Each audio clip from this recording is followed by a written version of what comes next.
नमस्कार दोस्तों, OCN network में आपका स्वागत है। मैं हूं ओमकार चौधरी। 2-3 विषय हैं जिन पर आज हम चर्चा करेंगे। एक तो सोनिया गांधी ने कहा है कि नेहरू जी को इतिहास से मिटाने की कोशिश की जा रही है। कौन कर रहा है? किसको नेहरू से डर लग रहा है? और ऐसा कौन थर-थर काँप रहा है कि नेहरू के ऐसे कोई काम थे या कारनामे थे, जिनकी वजह से इस परिवार को यानी सोनिया गांधी के परिवार को या गांधी नेहरू परिवार को बड़ी कीर्ति मिल रही हो, बड़ा बूम मिल रहा हो और उसका बड़ा राजनीतिक लाभ भी मिल रहा हो। तो एक तो जरा इस पर चर्चा करेंगे। दूसरे ये इंडिगो को क्या हुआ है?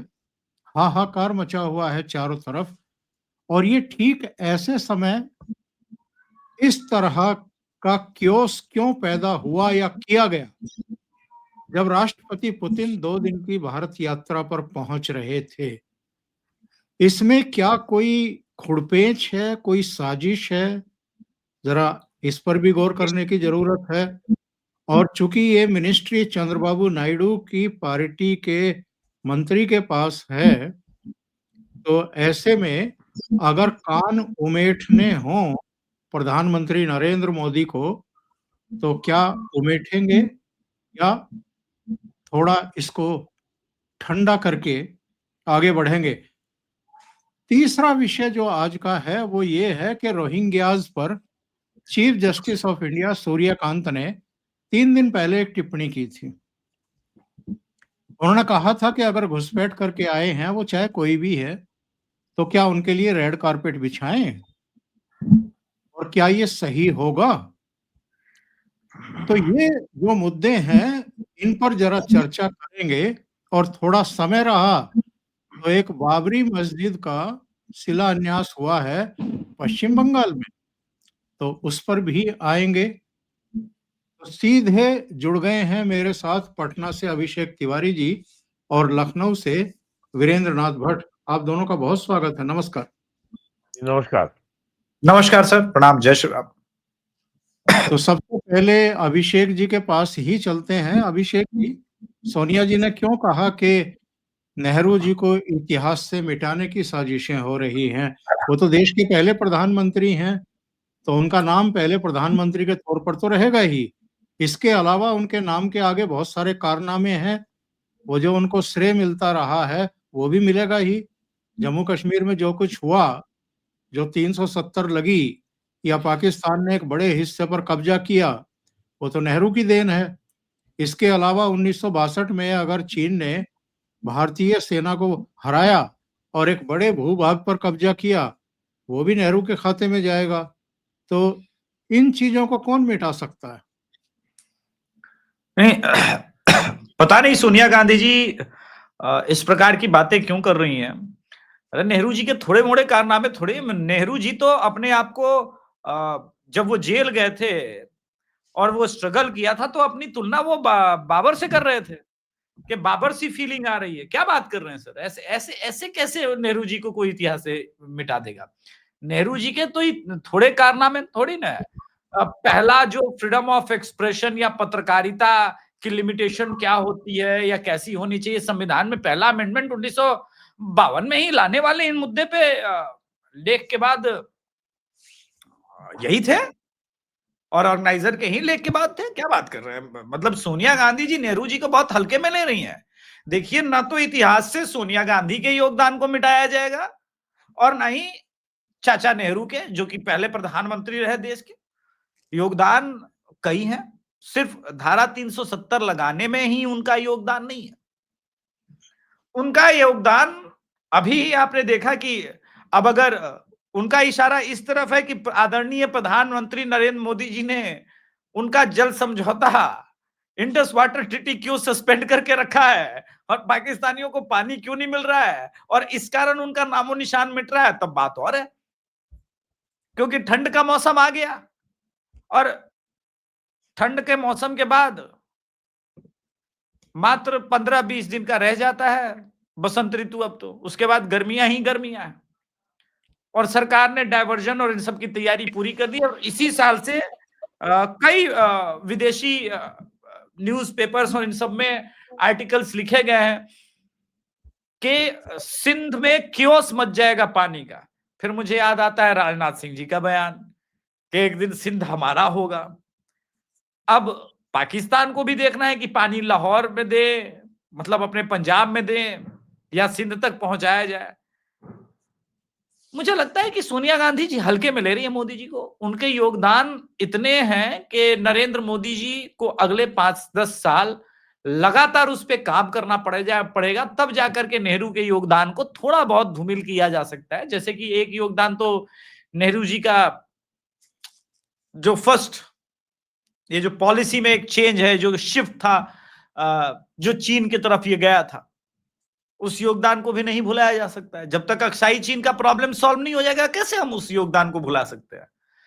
मुझे लग रहा है कि अपने क्या कहा जाए, ससुर तो नहीं कहा जा सकता, मतलब वो तो नाना हो गए उनके, तो अपने मैटरनल, वो तो मैटरनल साइड हो जाएगा उनका, तो उनको थोड़ा सा हल्के में ले रही हूं उस हिसाब से। पंडित नेहरू को, पंडित नेहरू के कई काम हैं, कई कारनामे हैं। भारत एक खोज में उस किताब के अंदर जिस प्रकार से रामचरितमानस से लेकर के रामायण और इन सब की काल्पनिकता को दिखाया गया, जिस प्रकार से औरंगजेब और शिवाजी के मिलन में जिस प्रकार से औरंगजेब को भारी दिखाया गया, वो नाट्य रूपांतरण हम लोगों ने अक्सर दूरदर्शन पे देखा है। तो जिस प्रकार से वो मुगल सल्तनत के प्रचारक रहे, अब उनको अगर ये प्रॉब्लम है कि किताबों से मुगलों का इतिहास मिटाया जा रहा है और इससे नेहरू का इतिहास मिटता है, तो तब तो फिर ठीक है, तब तो फिर वहां समस्या है सर, क्योंकि वो निशान तो अब मिटने शुरू भी हो गया, किताबों से भी और जल्दी ही सड़कों से भी गायब हो जाएंगे। वीरेंद्र जी, सोनिया जी की चिंता को आप कैसे देख रहे हैं? आप म्यूट हैं जी। मिस्टर नरेंद्र मोदी, हालांकि आरएसएस तो ये काम 100 साल से कर रहा है। 2014 में प्राइम मिनिस्टर बनने के बाद प्राइम मिनिस्टर मोदी का लोकसभा में जो पहला भाषण था 26 से 27 मई को, उसमें उन्होंने पहली बार इस शब्द का कहा था, इंडिया को डीकोलोनाइज करना है। आज हिंदुस्तान टाइम्स के भी जो है इंटेलेक्चुअल समिट, लीडरशिप समिट में वो गए थे, वहां पर भी उन्होंने औपनिवेशिक दास्ता से मुक्ति की बात कही है। कांग्रेस का जैसे बीजेपी का डीकोलोनाइजेशन, औपनिवेशिक दास्ता से मुक्ति का अभियान जैसे जैसे आगे बढ़ेगा, उसका नेहरू से टकराव होगा। और नेहरूवाद ने जो ब्रिटिश कॉलोनियल पावर्स ने जो संवैधानिक, प्रशासकीय, लेजिस्लेटिव व्यवस्था जो छोड़ी थी, जो लीगल सिस्टम छोड़ा था, नेहरू ने उसको एज इट इज अपना लिया। और भारत के संविधान में जो कहा जाता है कि बाबा साहब ने बनाया, बाबा साहब ने स्वयं ये दावा कभी नहीं किया। 1952 में उन्होंने राज्यसभा में कहा कि मेरा बस चलता तो मैं इसमें आग लगा देता, मैं इसको जला देता। तो ये ऐसा, तो हमारा जो कॉन्स्टिट्यूशन के बारे में कहा ही जाता है, it's a bag of borrowings. और BN राव ने इसको पूरा लिखा था। डॉक्टर अम्बेडकर केवल जो है ड्राफ्टिंग कमेटी के चेयरमैन थे, और उनकी भूमिका बहुत सीमित थी। और डॉक्टर अम्बेडकर के ग्रैंडसन जो है यशवंत के दामाद हैं प्रोफेसर आनंद तेलटुंबडे, जो Tata institute of social sciences में प्रोफेसर है, उनकी अभी 2 साल पहले किताब आई है। उसमें उन्होंने लिखा है कि कैसे नेहरू के लोगों ने, कांग्रेस के लोगों ने डॉक्टर अम्बेडकर को ड्राफ्टिंग कमेटी के अंदर भी काम नहीं करने दिया, कितनी बाधाएं अटकाई। तो ये सब चीजें हैं। और जिस तरीके से नेहरू ने अपने इतिहास में जो उनका डिस्कवरी ऑफ इंडिया है, ग्लिम्पसेस ऑफ वर्ल्ड हिस्ट्री में, मुगल को और मोहम्मद गजनवी को, सारे ये जो नरभक्षी जो आपके तुर्क हमलावर थे, उनका जिस तरीके से महिमा मंडन किया है, उसको कोई भी लॉजिकल सोच रखने वाला भारतीय स्वीकार नहीं कर सकता। तो अभी तो बहुत जो है आगे जाना है नेहरूवाद का जो कोड है इस देश के ऊपर। और सोनिया गांधी को ये भी याद रखना चाहिए, 1885 में इटावा के डीएम AW ह्यूम ने इस पार्टी की स्थापना की थी, ताकि भारत में 1857 जैसा जो गदर है, विद्रोह है, वो दोबारा ना हो, और एक ऐसा संगठन बनाया जाए जो शॉक ऑब्जर्वर हो, और जो अंग्रेजी शासन और समाज के बीच में समन्वय का, विश्वास का, संवाद का काम करे। और इसी कांग्रेस के 7 अध्यक्ष ऐसे थे जो अंग्रेज सिविल सर्वेंट थे और उसके और 1913 से भारतीय बनना शुरू हुए हैं। तो ये कांग्रेस जिसको अंग्रेजों ने अपने पॉलिटिकल काम के लिए, फायदे के लिए बनाया था, अपने राजनीतिक उपयोग के लिए बनाया था, वो कांग्रेस दावा करती है कि हमने जो है देश को आजाद कराया। और वास्तव में अंग्रेजों का सीधा जो राज है भारत में वो केवल 90 साल रहा है, 1857 से 1947। और 1985 में राजीव गांधी जब प्राइम मिनिस्टर थे तो कांग्रेस की शताब्दी के ऊपर एक बड़ी पुस्तक छपी है और के एम पनिक्कर उसके एडिटर थे, और वो किताब अभी भी मार्केट में अवेलेबल है। उस किताब में आप देखिए सरदार पटेल का फुटनोट है, कोई उनका जिक्र नहीं है। तो आजादी के आंदोलन की विरासत के ऊपर जो कांग्रेस के नाम पर एक परिवार का जो कब्जा है, उसको चुनौती तो 1947 से मिलना शुरू हो गया था। लोहिया अलग हो गए थे, जेपी अलग हो गए थे, सारे समाजवादी अलग हो गए थे और वामपंथी विरोधी हो ही गए थे। तो नरेंद्र मोदी की सरकार कुछ भी नया नहीं कर रही है। अगर आपको भारत देश भारतीय मूल्यों और भारतीय लोगों के द्वारा अगर आपको चलाना है, तो आपको ये कॉलोनियल सिस्टम जो नेहरू जी ने इस देश में आगे बढ़ाया और उसकी जड़ें मजबूत की, आपको उसको जो है हटाना ही होगा। तो और खास करके शिक्षा व्यवस्था को जो आज तक जो है, आज पीएम ने ये भी कहा है कि नेहरू इंदिरा गांधी के जमाने में भारत की इकोनॉमी ग्रोथ 2 से 2.5% होती थी और उसको हिंदू रेट ऑफ ग्रोथ कहा जाता था। लेकिन और जो कांग्रेस के लोग बात में हिंदू सामुदायिकता खोजते थे, उनको कभी हिंदू रेट ऑफ ग्रोथ के नारे में कभी सामुदायिकता नजर नहीं आई। तो अब नेहरू तो सोमनाथ मंदिर के भी निर्माण के खिलाफ थे, नेहरू अयोध्या में राम मंदिर के निर्माण के खिलाफ थे। 1949 दिसंबर में जब मूर्तियां रखी गई थी अयोध्या की बाबरी मस्जिद में, तो नेहरू चाहते थे कि वो मूर्तियां निकाल के फेंक दी जाएं। नेहरू तो लखनऊ तक आ गए थे। के नायर डीएम से कहा, गोविंद बल्लभ पंत ने, तो डीएम ने कहा कि अगर पीएम यहाँ आते तो मैं उनको अरेस्ट कर लूंगा। बाद में के नायर का इस्तीफा हुआ और वो पार्लियामेंट के इलेक्शन लड़े और एमपी हुए। तो नेहरू तो जो है इस देश को इस्लामी मुल्क बनाना चाहते थे, वैसे उन्होंने, और वो खुद जो है कम्युनिस्ट थे। तो सोनिया गांधी को अभी तो इसी तरह का विलाप 2047 तक करना पड़ेगा। अभी तो मात्र शुरुआत हुई है। जिस तरीके से आजादी के बाद समाजवाद के नाम पर देश के सारे उद्योग धंधों को नष्ट कर दिया गया, और जो मारवाड़ी बनिए कांग्रेस को चंदा देते थे, ये आपके बिरला हैं, बजाज हैं और जो और मारवाड़ी थे, सारी की सारी मोनोपोली उनको दे दी गई। और आजादी के बाद 50 साल तक ये देश अम्बेडकर पे चलता रहा और खटारा स्कूटर पे चलता रहा बजाज के ऊपर। ये सब नेहरू की देन थी। जो 568 रियासतों का भारत में विलय हुआ था, उनके अंदर जो लघु उद्योग थे, जो कुटीर उद्योग थे, वो सारे के सारे नष्ट कर दिए गए। और उसका परिणाम ये हुआ कि उनकी वहां के सारे जो युवा बेरोजगार हो गए और सब के सब जाकर के कलकत्ता में, बंबई में, दिल्ली में, मद्रास में उनका झुंड पहुंचने लगा रोजगार के लिए। तो जिस तरीके से नेहरू ने जो समाजवाद का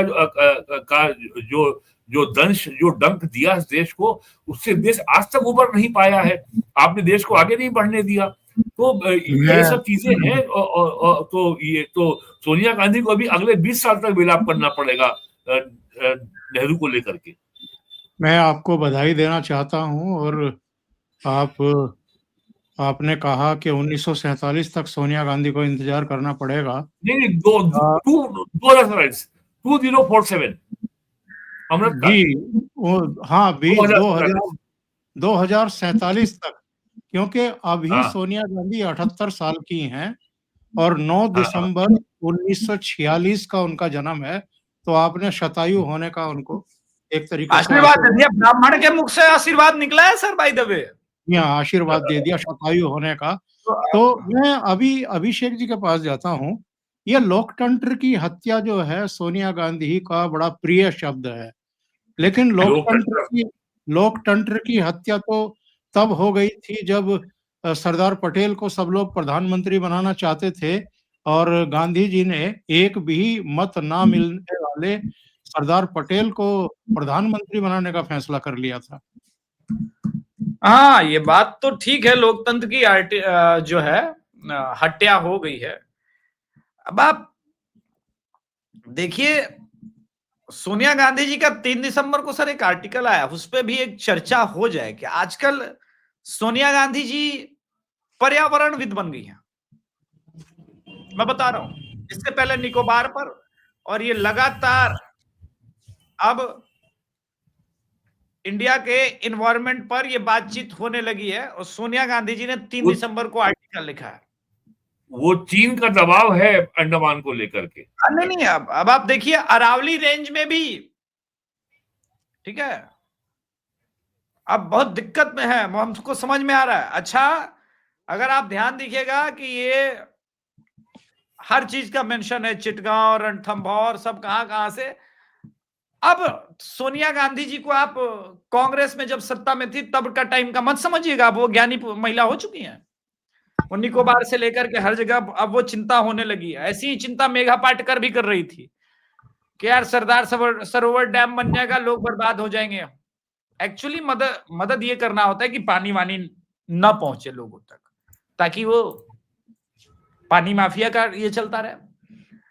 तो अब आप जो ये कह रहे हैं कि इस पूरे प्रोसेस में ये राजनीति जहां लेके जाना चाहती हैं, मेरा एक कंसर्न है सर, इतना परिश्रम, इतना मेहनत वो राहुल गांधी को एक मैच्योर लीडर बनाने के लिए क्यों नहीं कर रही है? मैं आपके प्रश्न पे दोबारा आऊंगा ओंकार सर, मेरे इस प्रश्न का उत्तर हमको मिल नहीं रहा है। राजद का नाश कर दिए, अभी से 80 सीट की डिमांड होने लगी है 2027 उत्तर प्रदेश के लिए, और आनी इनको 6 भी नहीं है। बिहार में तो 6 भी मिल गई, यूपी की जो स्थिति बन रही है कांग्रेस को लेकर के, वहां तो 2 सीटें आई थी। 2 है, अभी केवल 2 है। हाँ, लेकिन अब अलायंस में लड़ेंगे ना, ऐसा मान के चल रहे हैं कि 80 सीट समाजवादी पार्टी वाले दे ही देंगे इनको, ये तो मान के चल ही रहे हैं ना कांग्रेसी। नहीं नहीं, अखिलेश यादव बहुत दयालु हैं। हाँ दे हाँ, देंगे, तो मानिए ना, दे दो, दे देंगे, दे देंगे। दयालु है, दे ही देंगे। लेकिन ये जो सोनिया गांधी अचानक से नेहरू की विचारधारा और ये चिंता उनको जो हो रही है सर, ये यूं ही चिंता नहीं है। चिंता करने को 7 समंदर पार से ऑर्डर आया है, बोला चिंता करो। जिस हिसाब से, क्योंकि मोदी और पुतिन की मीटिंग के बाद 7 समंदर पार आग लगा हुआ है, वॉल्केनो फटा है सर, वो जो बिखरे हुए लावा हैं उससे जलन हो रही है अंग विशेष में, और सिर्फ यही नहीं, यूरोप तक वो जलन हो रही है। और ऊपर से पुतिन आपके मंच पर आपकी एंकर को आज तक पर ये कह रहे हैं कि भाई इंडिया पेट्रोलियम ले रहा है तो क्या, हमसे यूएस वाले एटॉमिक फ्यूल ले रहे हैं, न्यूक्लियर फ्यूल ले रहे हैं। अब ये कल से प्रश्न, कल आर्टिकल छप गया वहां भी, जो ट्रंप विरोधी मीडिया है वो भी तो इसी का वेट कर रहा था। तो जिस तीली को जला दिया गया है उसके बाद यहां तो बुझाना पड़ेगा। यहां बुझाने के लिए आपको डायवर्जन चाहिए, और उसी में नेहरू अब डायवर्जन रहे कहां? कांग्रेस की विरासत को तो नरेंद्र मोदी ने जैसे आत्मसात किया है, कांग्रेसियों को पता भी नहीं चला। पटेल साहब किसके? कांग्रेस के। तो दूरी क्यों बनाई कांग्रेस ने? बाबा साहब किसके? तो दूरी क्यों बनाई? आपने जेपी लोहिया, इन सबका नाम लिया, ये सब तो कांग्रेस से निकले थे। ऐसा क्या हो रहा है कि दूरी बनती गई, और ये दूरी कोई आज की नहीं बन रही है। सोनिया गांधी पीएम ना बने उसके विरोध में शरद पवार ने दूरी बना ली थी, मोदी तो अब आए हैं चैप्टर में।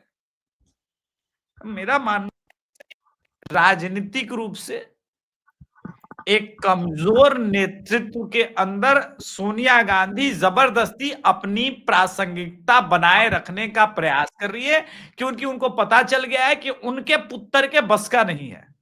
तो कम से कम क्या पता हम ही अपनी प्रासंगिकता साबित कर पाने में वापस कामयाब हो, क्योंकि अभी तो राष्ट्रपति भवन के भोज में भी शशि थरूर को बुलाया गया, इनको तो बुलाया नहीं गया। तो मीडिया में कुछ तो बने रहना है, कुछ तो करना है जी। अभिषेक जी, आप लोकतंत्र की हत्या कर रहे हैं। नहीं, लोकतंत्र की हत्या तो देखिए सर, अब इस पे आ गए तो मैं क्या बताऊं। जिस दिन ये अध्यक्षा बनी थी उस दिन लोकतंत्र की हत्या नहीं हुई थी। उस दिन तो नर और मादा नर्मदा दोनों की हत्या हो गई थी। सीताराम केसरी का दरवाजा तोड़ करके इन कांग्रेसियों ने धोती फाड़ करके, जिसको कहते हैं, निकाला। बड़े मतलब वो दृश्य याद आता है। मैं बहुत छोटा था, बहुत छोटा था।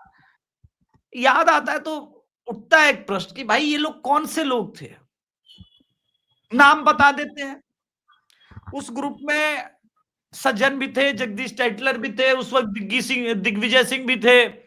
आज के तो बड़े नाम नहीं है, क्योंकि आज जो बड़े नाम पवन खेड़ा वगैरह, ये लोग तो शीला दीक्षित वाले टीम में झुके रहते थे। लेकिन उस समय के ये मणिशंकर अय्यर ग्रुप था, ये सारे ग्रुप तो थे। ये सब उस समय थोड़े छोटे थे। मैं आपको बड़े बड़े नाम गिनाता हूँ। उस समय एनडी तिवारी भी थे, प्रणव दा भी थे, प्रणव दा थे, और सीडब्ल्यूसी की जो बैठक हो रही थी, प्रणव दा राजेश ने पायलट भी थे। प्रणव राजेश दा ने पायलट भी थे। प्रणब दा ने तो ड्राफ्ट तैयार किया था कि सोनिया गांधी को अध्यक्ष बनाया जाए। तब वो एक अलग काल था। वीरेन जी, दूसरे मुद्दे पर आते हैं।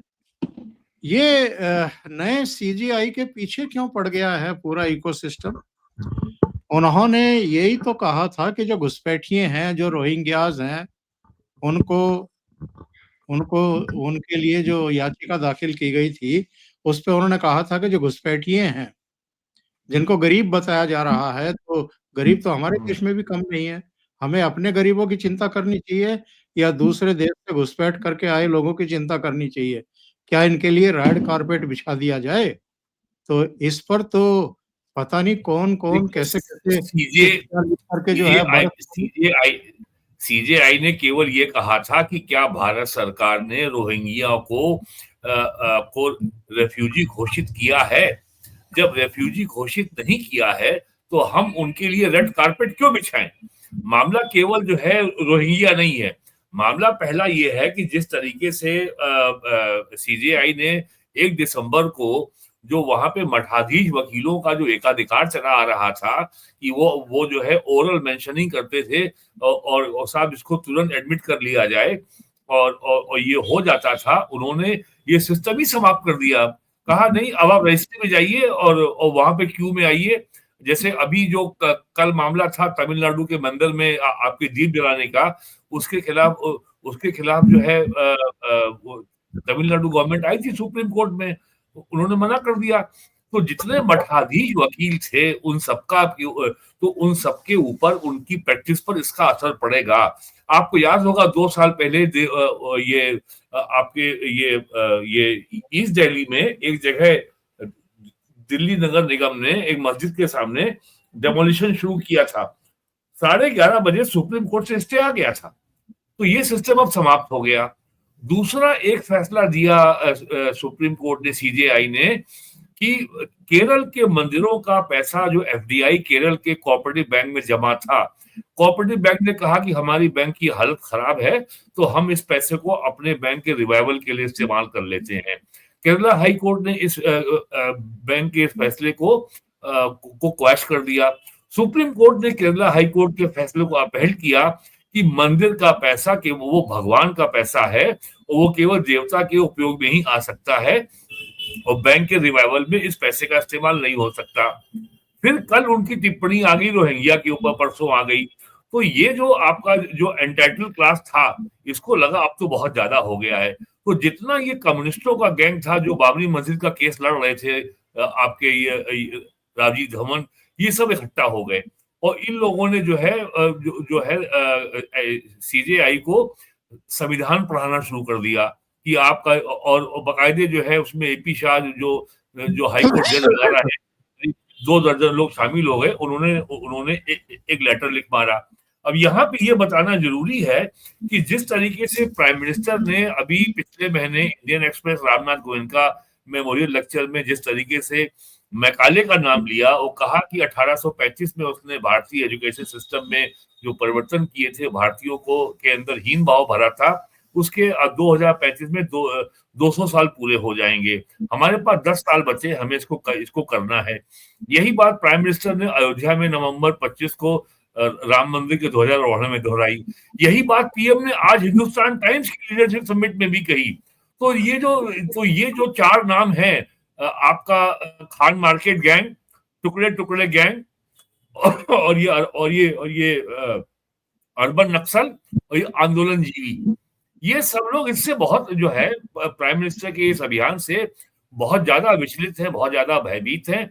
और रोहिंग्या के बारे में और केरला के मंदिरों के पैसे के बारे में और ये अर्जेंट लिस्टिंग के बारे में जो सीजीआई के जो फैसले आए हैं, इससे दिल्ली का जो लेफ्टी जिहादी अर्बन इलीट है वो बेहद रैटल्ड है, परेशान है, चिंतित है।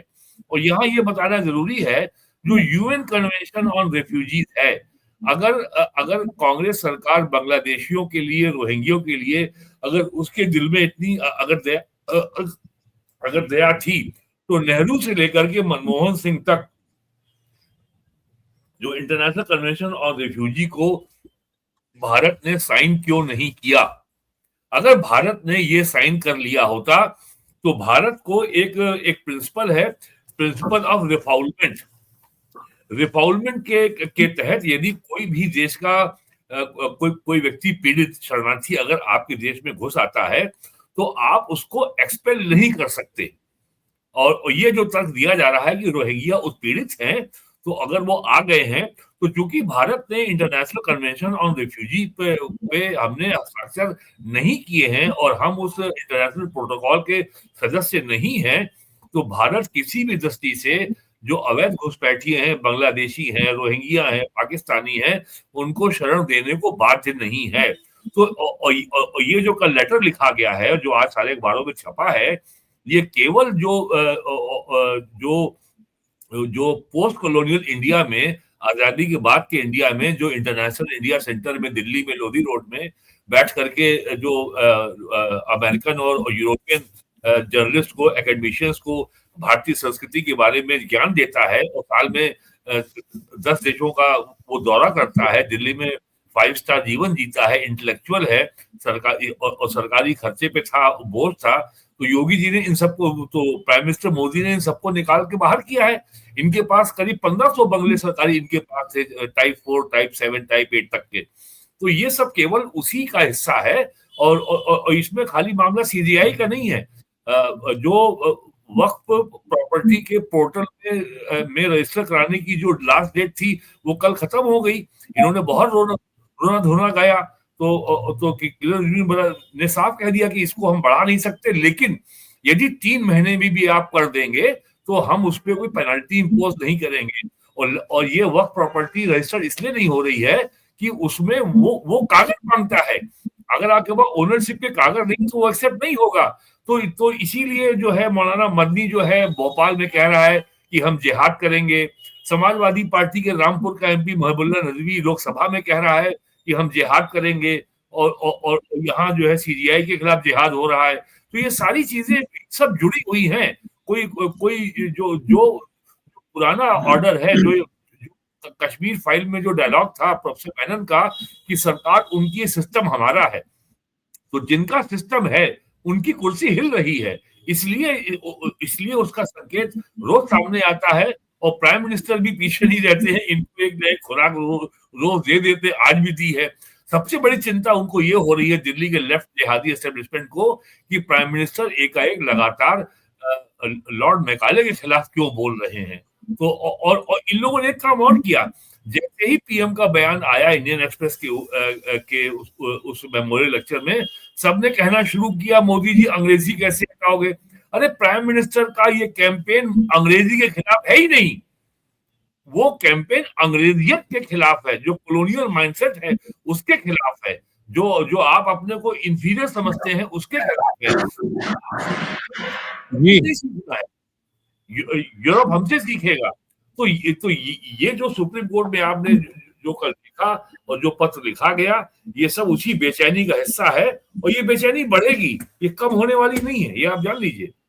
जी, चलिए दूसरे विषय की तरफ चलते हैं। अभिषेक जी, जी कई दिन और खास तौर से ऐसे समय जबकि राष्ट्रपति पुतिन आने वाले थे भारत की संक्षिप्त यात्रा पर, तब ये एक बड़ी एयरलाइंस में जो क्योस का वातावरण बनाया गया या बना, एक डीजीएमओ के आदेश की आड़ लेकर के जिस तरीके से लाखों यात्रियों की जो यात्रा है, जो जीवन है, वो नरक किया गया, और जो स्थितियां पूरे देश के हवाई अड्डे पर देखने को मिली, आप क्या समझते हैं, ये ऐसे ही हो गया या इसके पीछे कोई बड़ी साजिश की बू आ रही है और जो डिमांड की जा रही है कि इसकी तो सीबीआई जांच के आदेश दे दिए जाने चाहिए?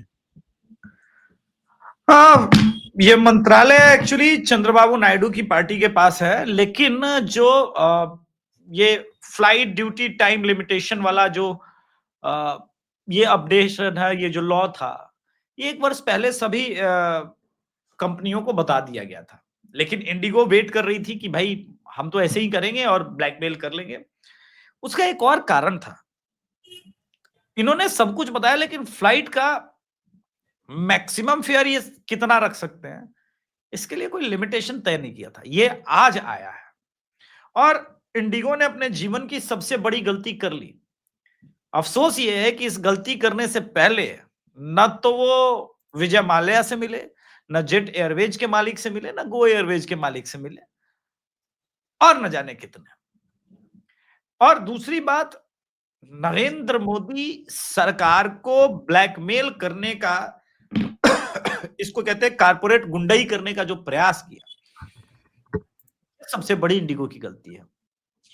यहां से इंडिगो का सिर्फ डाउनफॉल ही नहीं होगा, इंडिगो को अगले, मेरा मानना है 6 महीने के अंदर वो सबक मिल जाएगा कि उसके बाद ये स्पाइस जेट की भी स्थिति में नहीं रहेंगे। इनका टाइम खराब होना शुरू हो गया। अब क्या इसके पहले पीछे साजिश हो सकती है? तो इंडिगो का कोर जो स्टैब्लिशमेंट है वो तो कांग्रेस के समय ही हुआ था और इस घटना से इनकार नहीं किया जा सकता। 500 फ्लाइटें जिस प्रकार से कैंसिल हुई और एक सॉरी बोल करके आप नहीं निकल सकते।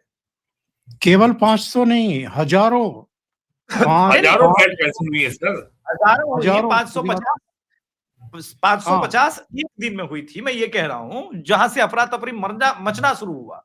मैं एक बात पूछना चाहता हूं इंडिगो से, ये फ्लाइट लिमिटेशन जो ये वाली ड्यूटी है, ये पूरी दुनिया में लागू है। क्यों है?